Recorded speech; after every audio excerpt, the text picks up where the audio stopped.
डर लगा रहता है कि उसका अपहरण ना हो जाए, कहीं उसके साथ कोई दुर्घटना ना घट जाए, कहीं कोई और मिसहैपनिंग उसके साथ ना हो जाए। जब तक वो घर ना आ जाए तो माँ बाप चैन से नहीं बैठते।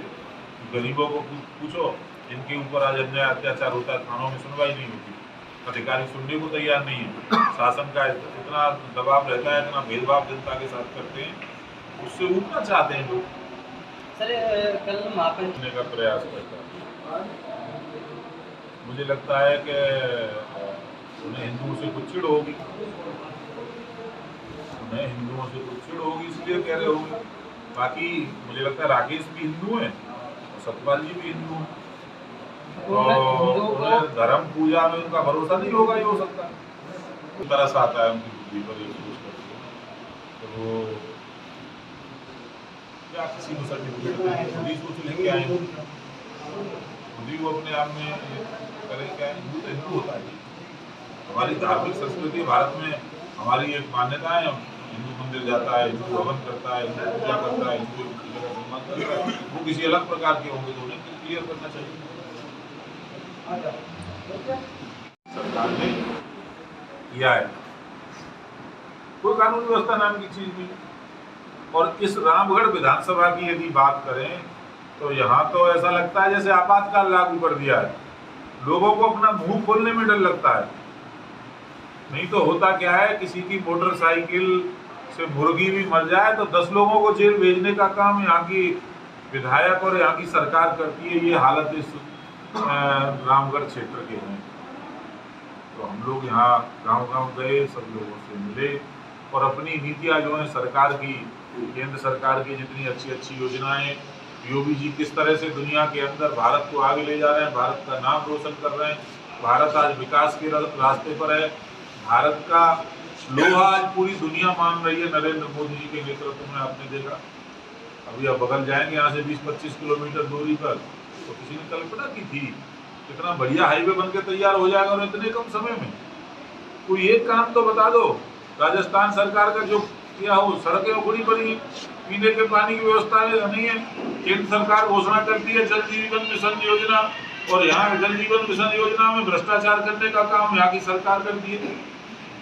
बहुत बड़ा घोटाला खुलेगा वो, उसमें भी भेदभाव कर रहे हैं। जहाँ पहले काम कराने की कोशिश कर रहे हैं वो किसी दूसरे समाज के लोग हैं।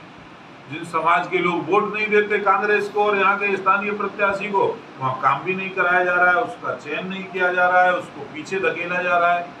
ऐसी भेदभावपूर्ण स्थिति आज इस क्षेत्र की है।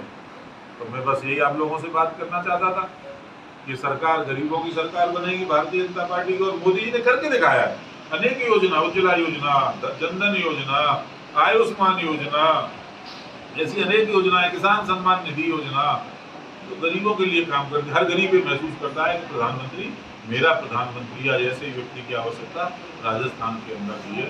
जनता मन बना चुकी है। आने वाले समय में इस भ्रष्टाचारी और आताताई सरकार को उखाड़ फेंकेगी और निश्चित रूप से यहाँ से भी भारतीय जनता पार्टी का कमल खिलेगा और भारतीय जनता पार्टी का प्रत्याशी बहुत बड़े अंतर से जीत करके राजस्थान की विधानसभा के अंदर जाए। सर, आप पिछले काफी समय से विधानसभा चाहती है जनता, बदलाव चाहती है जनता, विकास चाहती है जनता, सुख और शांति चाहती है जनता, कानून व्यवस्था का राज चाहती है, और एक भय जो है यहाँ पर स्थानीय विधायक का, उससे मुक्ति चाहती है।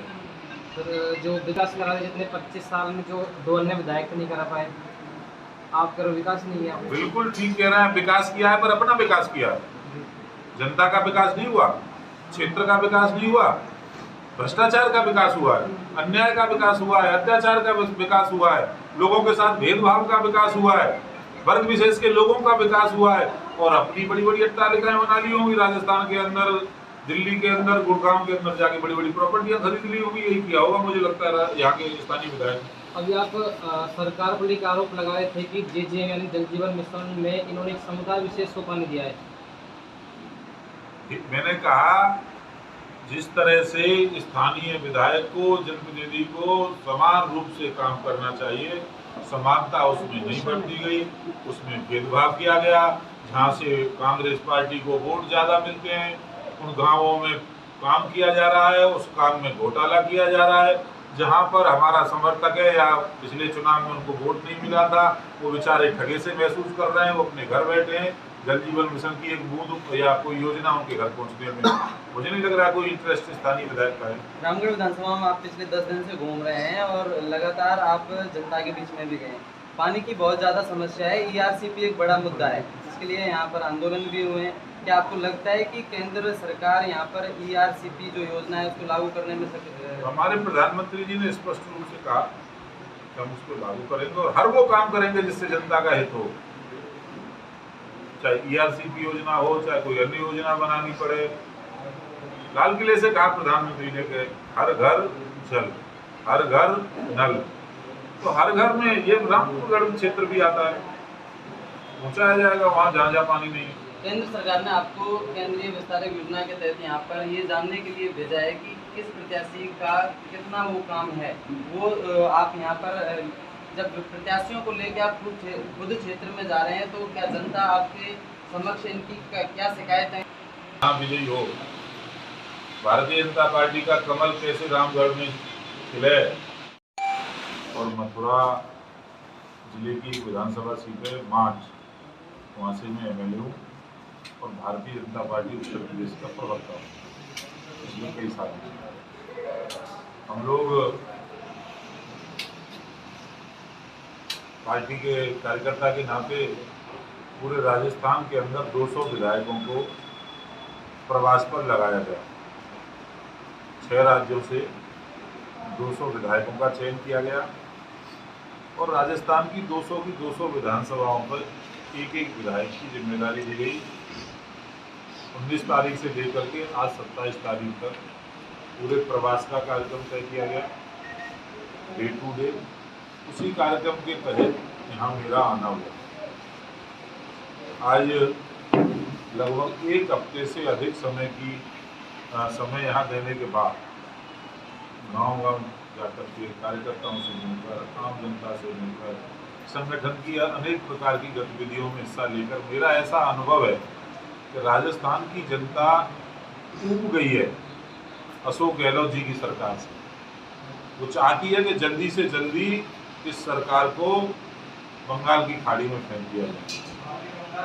ये स्थिति आज हो गई है। अराजकता की स्थिति राजस्थान के अंदर है, भ्रष्टाचार का बोलबाला राजस्थान के अंदर है, न्याय नाम की कोई चीज राजस्थान के अंदर नहीं है, लोग अपने आप को सुरक्षित महसूस नहीं कर रहे। मुझे लगता है 5 साल तक जो कांग्रेस का राज रहा, कांग्रेस की सरकार रही, अशोक गहलोत इस प्रदेश के मुख्यमंत्री रहे, तो वो एक दिन भी सरकार नहीं चला पाए। वो केवल पूरे 5 साल सरकार बचाने में लगे रहे और आज उसी का परिणाम है कि राजस्थान जैसा उत्तम प्रदेश, बहुत अच्छा राज्य, जो जीवन भर हमेशा जब से राजस्थान का जन्म हुआ है संघर्ष की भूमि रहा है, राजा रजवाड़ाओं की भूमि रही है, वीरों की भूमि रही है और उस